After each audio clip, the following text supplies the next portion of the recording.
So here in Lesson 5, what we want to do is we want to compare the Synoptic Gospels to the Gospel of John. So what we want to remember as we go into our study of the Gospels is that Matthew, Mark, and Luke are very similar in lots of ways. And this was actually the second point that we had talked about in this kind of the 7 essential ideas. I want to review that again, and we're actually going to review the rest of the ideas just at the end of this, just so that we kind of end this module ready to go into the next one.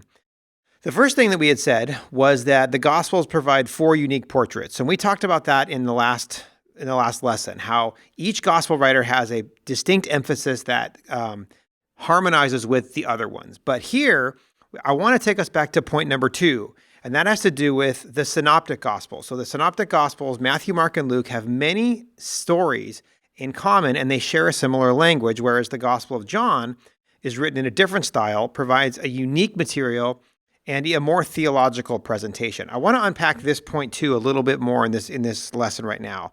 So let's talk about the Synoptic Gospels for a second. So when we mention the Synoptic Gospels, what we are talking about is the similarities between Matthew, Mark, and Luke. The word synoptic actually means viewed together. So that's how we want to approach them. We want to view them together. So what is similar about Matthew, Mark, and Luke? Well, for one, they view Jesus from a similar perspective. They all seem to have kind of a similar track as they unpack the life of Jesus. Even though they have different material at points, they come at Jesus with a similar perspective. Secondly, they follow the same kind of general outline as the other two. So these 3 Gospels kind of follow a similar outline, and they also record a lot of common material. So we're going to find a lot of material that is common in Matthew, Mark, and Luke that we don't find in John.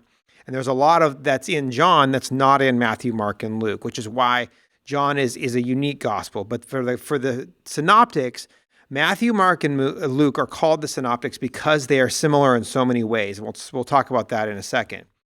But John is a unique gospel. It's unique compared to the synoptics, for one, because just so much of the synoptic material just isn't even in there. So it omits much material from the synoptics, which means that 90% of John is actually unique to John alone, which is actually really great.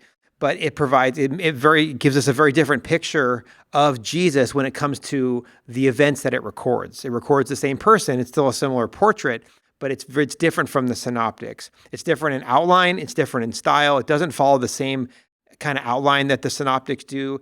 It has a much longer section. So we're going to unpack a lot more about the details and the nuances about the synoptics and John. But just knowing as we get going into our study that Matthew, Mark, and Luke are different than John will help us.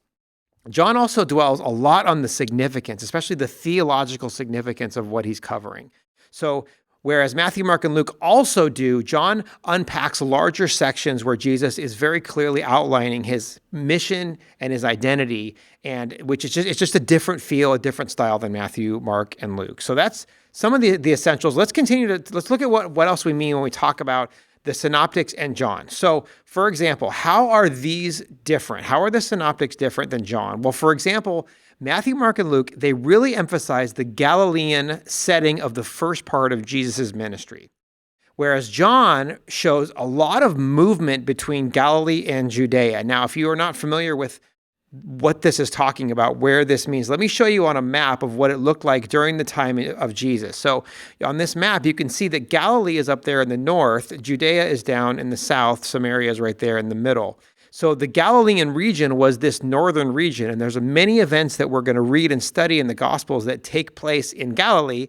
There's also many events, of course, that take place in Judea. Jerusalem, for example, is in Judea. So knowing a little bit about the geography of the life of Christ is going to help us tremendously. But Matthew, Mark, and Luke focus much more on the Galilean ministry, whereas John shows a lot of movement between Judea and Galilee. So here's another difference. Matthew, Mark, and Luke, they give little information to determine the length of Jesus' ministry. So the events they record could actually fit into one single year. And had we not had the book of John, we would not know that Jesus' ministry actually lasted between 2.5 and 3.5 years. And the reason why we know that is because John mentions at least 3 Passover feasts in chapter 2, chapter 6, and chapter 13. And so this helps us understand the length of Jesus' ministry that we would never have gotten just by studying Matthew, Mark, and Luke. We know for sure because there was these 3 Passover feasts that happened right around what we would call March. They would call it Nisan. Every year, that tells us that Jesus' ministry was roughly 2.5 to 3.5 years. So this is a great way that the gospel accounts help give us a more complete picture about Jesus. Another way they're different is that the Synoptic Gospels, they focus on how Jesus teaches mostly in parables, short sayings, and epigrams. So a lot of the kingdom language that we find in Matthew, Mark, and Luke, we don't find in John. Instead, in John, we find longer speeches and dialogues and debates, especially with his opponents. So many of his long discussions with the Pharisees are found in John, as well as with individuals. So there's a different style that we see in the Synoptics than what we see in John. Another difference here is in Matthew, Mark, and Luke, we see how Jesus really focuses on the kingdom of God. We see a lot of healings and exorcisms that demonstrate the kingdom that Jesus has come to usher in the kingdom. And we see that a lot of the focus of the kingdom of God is like the dawn of this new era, this new eschatological salvation is here in the person of Christ. So he teaches in these parables and short sayings, when a lot of these of the parables we find in Matthew, Mark, and Luke, but we don't necessarily find them in John. Whereas John, his teaching focuses on Jesus himself, his identity, his self-revelation as the divine Son of God. A lot of emphasis on his relationship to the Father. So in here, the signs and the miracles, what they do is they don't necessarily emphasize the coming of the kingdom age that Matthew, Mark, and Luke do. John emphasizes that the miracles authenticate Jesus' identity and they glorify the Father. And just also, not a single exorcism is recorded in John. So that's a little bit about this second point of Matthew, of the difference between the Synoptics and John. It's really important to know that the 3, Matthew, Mark, and Luke, the Synoptics, are viewed together. That's what it means that we call them Synoptics. So let's just review for the sake we may have forgotten what the other 7 points were as we kind of close out this module and get ready to go into the next one. What were some of the other key things that we want to remember about the Gospels? First, number 1 was that they provide 4 unique portraits of Christ. Number 2, the Synoptic Gospels are different than John. Number 3, we had said earlier that the Gospels are historical narrative motivated by theological concerns. So, for example, if we were to look, we can see this in John chapter 20, where John writes at the end of his gospel, "Now Jesus did many other signs in the presence of the disciples, which were not written in this book, but these are written so that you may believe that Jesus is the Christ, the Son of God, and that by believing you may have life in his name." This is such a great 1-verse summary of what we've been talking about. The Gospels do accurately record the life of Jesus, but they do so with the desire to persuade the reader to believe and benefit from the life and death of Jesus. So they're not just passive, they are designed to get people to believe and embrace Christ. We also said that number 4, that the Gospels were written with an original audience in mind, but with also the larger church in mind as well.